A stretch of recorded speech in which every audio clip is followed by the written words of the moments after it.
तो कहने का ये मतलब है कि चैलेंजेस इतनी जल्दी आ रहे हैं कि आप जब तक पुराने चैलेंज को पकड़ने की कोशिश करते हो, नया चैलेंज सामने आ रहा है। इंफॉर्मेशन वॉरफेयर, जिस तरह से अफवाहें फैलाई जाती हैं, जैसे आपने सुना था ऑफ सिंदूर में बोला कराची पे अटैक कर दिया गया है, तो बहुत ऐसी खबरें आई थी जो हमें भी खबर लगती थी कहां से आई है, किसने किया है, हम ढूंढते रह जाते थे। आप लोगों ने जब भी टीवी में देखा होगा, आपने देखा होगा तीनों सेनाध्यक्ष जो थे उनके माथे पे कभी शिकन नहीं आई थी, हमेशा आपको मुस्कुराते मिले थे। क्योंकि अगर हम मुस्कुरा रहे हैं तो देश की जनता को एक विश्वास है कि देश जो है वो सही हाथों पर है और जो होगा सही। जो भी उसका ऐसा आला था जो हमारे ऊपर अटैक कर सकता था, उसके ऊपर हमने जाके अटैक किया और उसके लिए चाहे हमें घर में घुस के मारने की जरूरत पड़ी, 100 किलोमीटर तक हम गए। आगे आने वाले दिन कैसे होंगे उसके लिए आप और हम किम कर्तव्य विमूढ़ हैं। हमें पता नहीं कल कैसे आने वाला है। ट्रंप जी आज क्या कर रहे हैं, मेरे ख्याल से ट्रंप जी को भी नहीं पता होगा कल क्या करने जा रहे हैं। तो कहने का ये मतलब है कि चैलेंजेस इतनी जल्दी आ रहे हैं कि आप जब तक पुराने चैलेंज को पकड़ने की कोशिश करते हो, नया चैलेंज सामने आ रहा है। और वही सुरक्षा चुनौतियां जो हैं हमारी सेना के सामने, चाहे वो सीमा पर, चाहे आतंकवाद हो, चाहे प्राकृतिक आपदा हो, या साइबर वॉरफेयर जो नया शुरू हुआ है, स्पेस वॉरफेयर, सैटेलाइट्स वगैरह जो नई चीजें शुरू हुई हैं, केमिकल, बायोलॉजिकल, रेडियोलॉजिकल जो नया शुरू हुआ है, और जो इंफॉर्मेशन वॉरफेयर, जिस तरह से अफवाहें फैलाई जाती हैं, जैसे आपने सुना था ऑफ सिंदूर में बोला कराची पे अटैक कर दिया गया है, तो बहुत ऐसी खबरें आई थी जो हमें भी खबर लगती थी कहां से आई है, किसने किया है, हम ढूंढते रह जाते थे। बट कहने का ये मतलब है कि इन सब चैलेंजेस के दायरे में जब आपको थल, नभ, जल और तीनों में काम करना है तो बहुत सारी चुनौतियां होती हैं। तो मैं आपको ऑफ सिंदूर से हमें क्या सबक मिला इसके बारे में कुछ बताना चाहूंगा। मैं मिलिट्री सबक के बारे में नहीं बताना चाहूंगा, मैं बताना चाहूंगा हमें जीवन में क्या सबक मिला उसमें। तो सबसे पहले जो ऑफ सिंदूर था वो दुश्मन पर विजय प्राप्त करने के अलावा संप्रभुता, अखंडता और शांति की पुनर्स्थापना के लिए था। जब प्रधानमंत्री जी ने मुझे ऑपरेशन सिंदूर बताया कि इसका ये नाम होगा, जैसे आपको पता है कारगिल के दौरान आर्मी ऑफ विजय नाम रखती थी, एयरफोर्स ऑफ सफेद सागर नाम रखती थी, इस बार प्राइम मिनिस्टर जी ने खुद ही बोला कि ये नाम होगा। तो सबसे बड़ा फायदा क्या हो गया, पूरे देश में सिर्फ एक ही नाम था, ऑफ सिंदूर। और इसने कैसे पूरे देश को जोड़ा।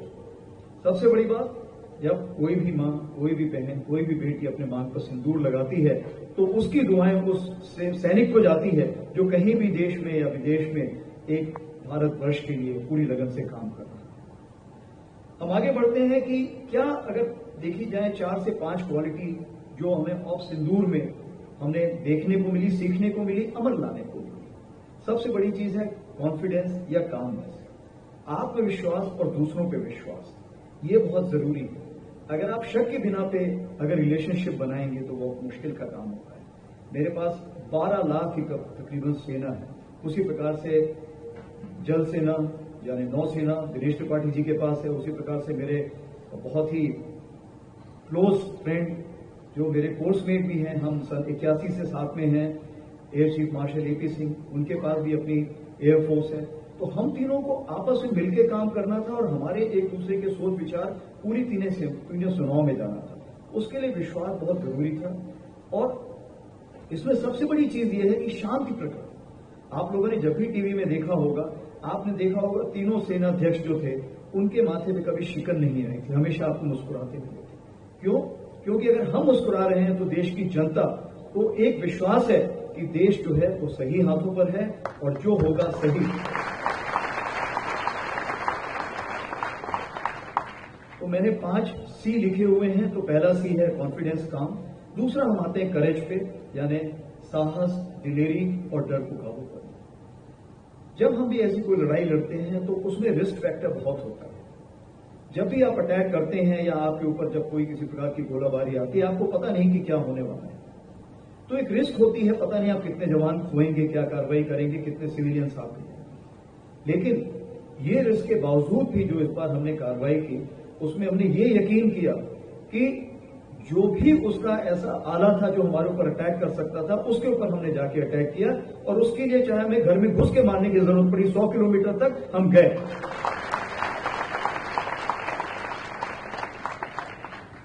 और रिस्क फैक्टर में आप देखते हैं कारगिल के दौरान भी हर जगह आपने देखा है कि जब एक सोल्जर होता है, एक सैनिक होता है, सामने से बुलेट चलती रहती है, लेकिन फिर भी वो बुलेट के सामने से चलता रहता है।